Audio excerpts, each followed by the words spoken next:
एक समय की बात है, एक गांव में एक जादूगरनी रहती थी। वह बहुत दुष्ट स्वभाव की थी। उसके घर के सामने एक बहुत बड़ा बाग था। बाग में बहुत सारे रंग बिरंगे फूल लगे हुए थे। एक दिन की बात है, एक महिला उस दुष्ट जादूगरनी के घर के आगे से होकर जा रही थी। उसने एक बहुत सुंदर गुलाब देखा। उसने सोचा कि मंदिर में चढ़ाने के लिए क्यों ना एक फूल तोड़ लिया जाए। जैसे ही उसने फूल तोड़ने के लिए हाथ बढ़ाया, जादूगरनी आ गई और चिल्लाकर बोली, रुक जा मूर्ख महिला, यहाँ किसी को भी मेरे फूल तोड़ने की आज्ञा नहीं है। तेरी इस गलती की सजा तुझे जरूर मिलेगी। रुक जा, मैं तुझे अभी गुलाब का फूल बनाती हूँ। यह सुनकर महिला घबरा गई और रोने लगी। वह बोली, मुझे माफ कर दो, मुझसे बहुत बड़ी गलती हो गई। मेरे ऊपर दया करो और मुझे फूल मत बनाओ। उसका रोना सुनकर जादूगरनी ने कहा, मैंने एक बार जो कह दिया वह तो होकर ही रहेगा। आज पूरे दिन तुझे इस बाग में ही रहना होगा और रात होने पर ही तू अपने घर जा सकेगी। लेकिन सुबह होते ही तुझे यहाँ फिर वापस आना होगा। यदि ऐसा नहीं हुआ तो तू अपने घर पर ही एक सुंदर सा गुलाब का फूल बन जाएगी। इसलिए सुबह होते ही यहाँ जरूर आ जाना। हाँ, अगर तुझे किसी ने यहाँ के फूलों में से पहचान लिया तो मेरा जादू टूट जाएगा और तू हमेशा के लिए अपने घर वापस जा सकेगी।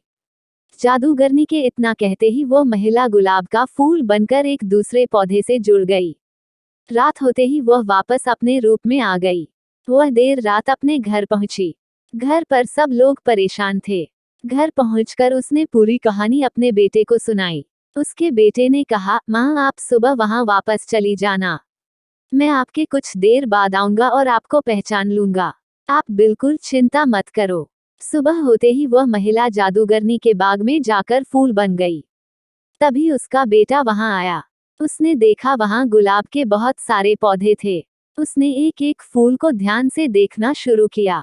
काफी सारे फूल देखने के बाद उसने एक फूल चुना और बोला, यही मेरी माँ है। इतना कहते ही उसकी माँ पर किया गया जादू टूट गया। वह अपने रूप में वापस आ गई और खुशी में उसने अपने बेटे को गले से लगा लिया। उसने बेटे से पूछा, एक बात बता बेटा, तूने मुझे पहचाना कैसे? बेटे ने कहा, सीधी बात है माँ, जितने भी फूल रात भर यहाँ रहे उन सभी पर उसकी बूंदें थीं। लेकिन आप तो रात को घर पर थी, इसलिए आप बिल्कुल सूखी हुई थी।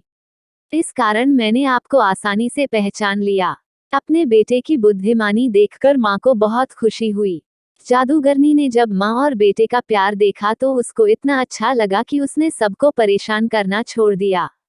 अब वो दुष्ट जादूगरनी नहीं थी, बल्कि एक अच्छी और नेक जादूगरनी बन गई थी।